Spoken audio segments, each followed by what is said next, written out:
অবাক কাণ্ড, ফুলদানিতে ফুল। ফুল রেখেছি আমি। নদী, তুমি যা কিছু করছো তার কোনো মানেই হয় না। যাও, চলে যাও এখান থেকে, যাও।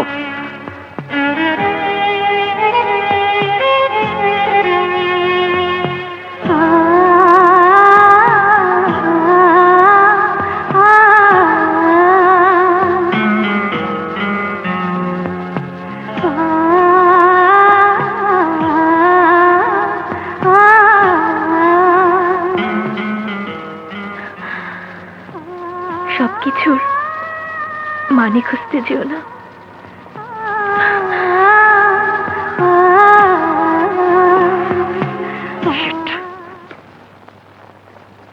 আঙ্কেল, শুনলাম আপনার শরীরটা নাকি ভালো যাচ্ছে না। কার কাছে শুনলে? কারা জানি বলা বলি করছিল। আমার নিজের শরীরের খবর আমি নিজেই জানি না, অন্যরা জানলো কি করে? এটা তো ভালো কথা নয়। আঙ্কেল, আপনি যাই বলুন না কেন, আপনাকে বেশ অসুস্থ দেখাচ্ছে। তুমি ঠিক দেখছো না, তোমার চোখ খারাপ হয়ে গেছে, ডাক্তার দেখাও। তা কদিন যাবত নদীকেও দেখছি না। থাকলে তো দেখবে, ও দার্জিলিং বেড়াতে গেছে। ওখানে নদী কতদিন থাকবে? বেশ কিছুদিন। ইচ্ছে করলে তুমিও দার্জিলিং থেকে ঘুরে আসতে পারো, ভারী সুন্দর জায়গা। আঙ্কেল, নদীকে তার খেয়াল খুশি মতো চলতে দেওয়া ঠিক হচ্ছে না। ও এখন বড় হয়েছে। তাছাড়া আমি নদীকে নিয়ে তোমার যখন এত মাথা ব্যথা, তখন যা বলার ওকেই বলো। তা দার্জিলিং যাচ্ছ নাকি? দেখি। অতি দুঃখের মাঝেও হাসি পাচ্ছে। বেটা এসেছিল কথা কিনতে, আমি বেচলে তো।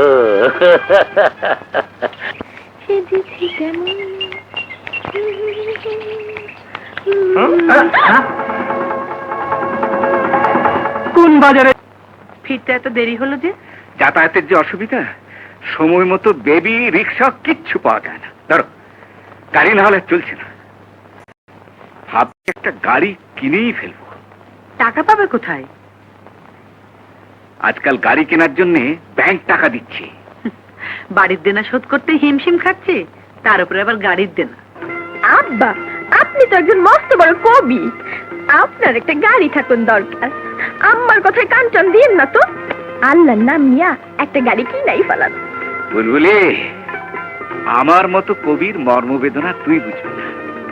আমার নাম ডাকাচ্ছি ঠিকই, আমি তো আর বাজারি কবি নই। জানিস, ভালো কবিতার তেমন কাটতি নেই। তা গাড়ি কিনবো কি দিয়ে? তোমার এই অহেতুক দুঃখ আমার ভালো লাগে না। গাড়ি চড়ার এত শখ হলে আলু পেঁয়াজের ব্যবসা করো। তার জন্যও টাকা লাগে, বুঝলে?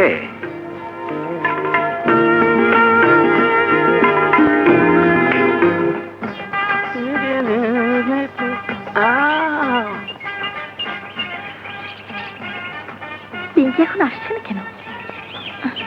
একটা ফোন করি।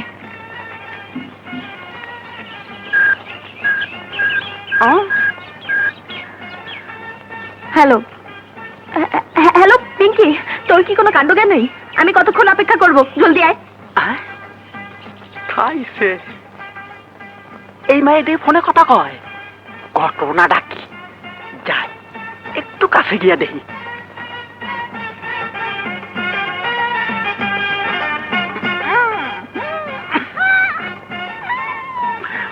অনন্ত প্রেম তুমি দাও আমাকে।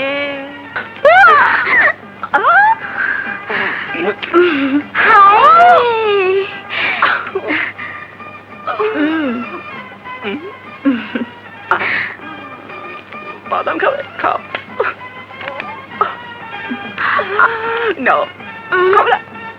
আমি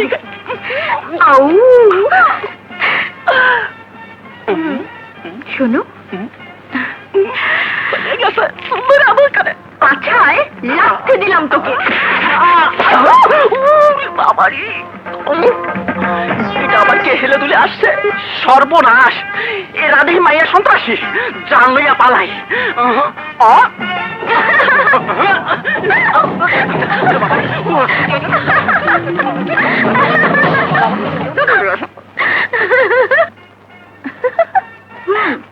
তুই যা করিস না, এখন বল কেন ডেকেছি?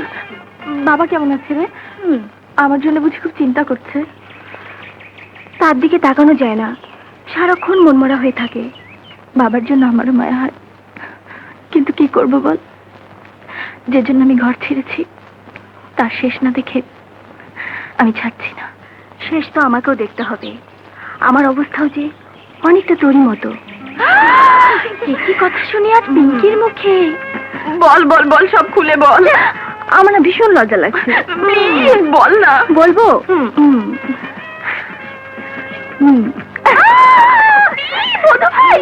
ও বউ বনে আজ মধু জমেছে। বউ কথা কাও যাকে। আরে এরকম একটা কিছু যে হবে তা আমি আগের থেকেই আন্দাজ করেছিলাম। ও হে কাজের মেয়ে, এবার কাজের কথাটাই বলো। এই নে আমার সই করা চেক। এখন কি করতে হবে তা মন দিয়ে শোন। এদিকে আয়। বুঝলি?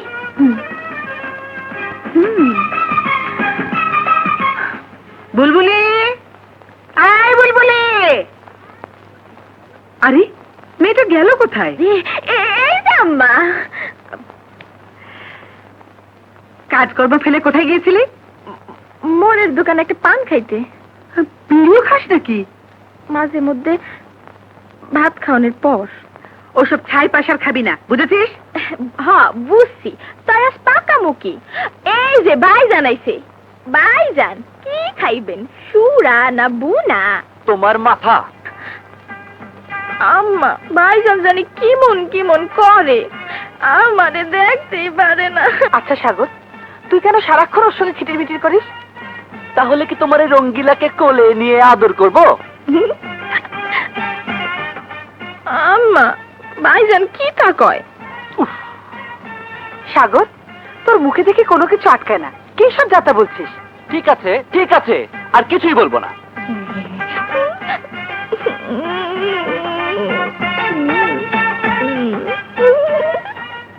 গুলগুলা রে গুল। যে ফুর্তি করছিস কর ভাই, তোর তো জোর বরাত। রাজকন্যা ও রাজত্ব দুটোই পাচ্ছিস। ওই ইয়ার কি করিস না তো? রেগে উঠলি যে? ও তো ঠিক কথাই বলেছে। রাজকন্যারই ঠিক নেই, আর রাজত্ব তো অনেক দূরের কথা। তোর কথার মানে বুঝলাম না। নদী কদিন থেকে ঢাকায় নেই, কোথায় গেছে কোনো হদিস পাচ্ছি না। তাতে কি হয়েছে? আর বাপকে ধর। রাইট। ওই ব্যাটা হচ্ছে গভীর পানির মাছ, তার মতলব ঠিক বুঝতে পারছি না। তাহলে তো খুবই সমস্যার কথা। কি করবি কিছু ভেবেছিস? অত